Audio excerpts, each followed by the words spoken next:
Sahabat setia Gowori yang dikasihi Tuhan, Shalom. Hari ini adalah Kamis 1 Agustus 2024. Kita mengawali bulan Agustus. Hari ini kita merayakan peringatan wajib Santo Alfonsus Maria dei Liguori, uskup dan pujangga gereja.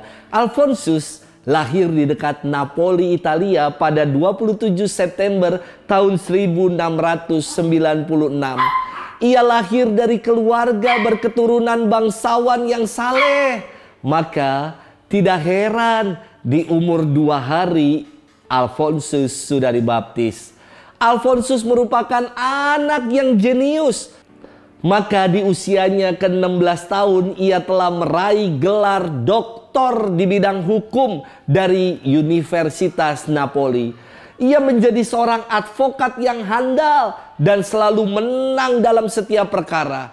Namun, ia nggak bahagia.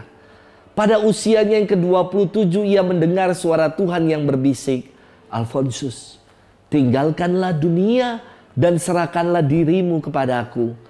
Ia meninggalkan profesinya sebagai seorang lawyer dan membaktikan diri bagi Tuhan. Ia menjadi imam dan ditabiskan pada 21 Desember tahun 1726.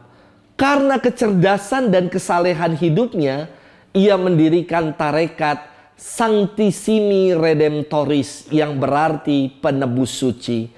Ia wafat pada 1 Agustus tahun 1787 pada usia 91 tahun. Ia diangkat menjadi pelindung para bapa pengakuan dan para teolog moral. Alfonsus Maria dei Liguori juga menuliskan sebuah doa yang pada zaman COVID kita doakan, yakni doa komuni spiritual. Inilah doa dari Santo Alfonsus Maria dei Liguori. Hari ini kita akan bersama-sama merenungkan firman Tuhan yang diambil dari Injil Matius 13 ayat 47 sampai dengan 53. Kita siapkan hati kita. Haleluya, haleluya, haleluya. Tuhan bukalah hati kami supaya kami memperhatikan sabda putra-Mu. Haleluya, haleluya, haleluya. Tuhan bersamamu dan bersama rohmu. Inilah Injil suci menurut Matius, dimuliakanlah Tuhan. Sekali peristiwa Yesus bersabda kepada orang banyak, "Hal kerajaan surga itu seumpama pukat yang dilabuhkan di laut, lalu mengumpulkan berbagai jenis ikan. Setelah penuh, pukat itu ditarik orang ke pantai. Lalu mereka duduk dan dipilihlah ikan-ikan itu. Ikan yang baik dikumpulkan ke dalam pasu, yang buruk dibuang. Demikianlah juga pada akhir zaman, malaikat-malaikat akan datang memisahkan orang jahat dari orang benar. Yang jahat lalu mereka campakkan ke dalam dapur api. Di sana akan ada ratapan dan kertak gigi. Mengertikah kalian akan segala hal ini?" Orang-orang menjawab, "Ya, kami mengerti." Maka bersabdalah Yesus kepada mereka, "Karena itu, setiap ahli Taurat yang menerima pengajaran hal kerajaan Allah, sumpama tuan rumah yang mengeluarkan harta yang baru dan yang lama dari perbendaharaannya." Setelah selesai menyampaikan perumpamaan itu, Yesus pergi dari sana. Demikianlah sabda Tuhan. Terpujilah Kristus. Sahabat setia Gowori yang dikasihi Tuhan, Shalom. Beberapa waktu yang lalu ya, banyak sekali intensi yang isinya adalah memohon supaya lolos seleksi, diterima di berbagai perguruan tinggi. Dan semoga Tuhan bukakan jalan masa depan yang cerah dan indah buat anak-anak semua yang sedang melanjutkan studi ke sana kemari. Banyak sekali intensi doa-doa itu. Karena apa? Pembukaan tahun ajaran baru dan perkuliahan mau dimulai. Sahabat setia Gowori yang dikasihi Tuhan, yang namanya hidup selalu ada seleksinya. Dan yang lolos seleksi adalah yang berhasil menyelesaikan, punya kemantapan, punya juga kapabilitas, kemampuan, hingga akhirnya lolos dari seleksi itu. Hari ini di dalam firman Tuhan lagi-lagi Yesus mengajarkan orang banyak mengenai kerajaan Allah. Yesus menggunakan perumpamaan yang dekat dengan profesi orang banyak sebagai nelayan.